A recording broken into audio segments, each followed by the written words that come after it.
கர்த்தர் ஒரு முறை உங்களுடைய வாழ்க்கையில நன்மையை செய்யும் பொழுதெல்லாம் அதை நீங்க ஒரு விஷயமா நினைக்கணும். இது கர்த்தர் எனக்கு செஞ்ச நன்மை சாட்சி சொல்ற இல்ல, அந்த நன்மைக்குள்ள வேற ஒரு வல்லமையும் சேர்த்து தேவன் வைக்கிறார். என்ன வல்லமை தெரியுமா? ஜனங்களை தன் வசம் இழுக்கிற வல்லமை.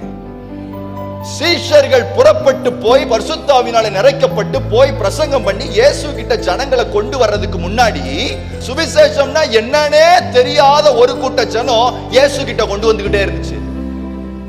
யாரு தெரியுமா? நன்மை பெற்றவர்கள்.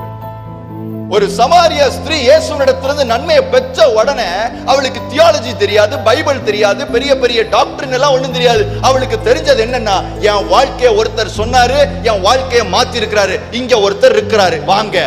திரள் கூட்டம். ஒரு சப்பானி ஒருவனை கர்த்தர் எழுப்புறாரு. அடுத்த நிமிஷம் என்ன பண்றான்? அவனுக்கு டாக்டர்னு தெரியாது, தியாலஜியும் தெரியாது, வேத பண்டிதனும் கிடையாது. அவனுக்கு தெரிஞ்சது ஒன்னே ஒண்ணுதான், என்னை ஒருத்தர் பார்த்து சொன்னாரு, எந்திரிச்சு நட, நான் நடக்கிறேன். அவர் யாருப்பா? இயேசு. வல்லமை இருக்குமா? வல்லமை இருக்கு. முதல்ல நீங்க அதை நம்பணும். கர்த்தர் எனக்கு செய்யற நன்மைகளுக்கு கொக்கி போடுற வல்லமை இருக்கு.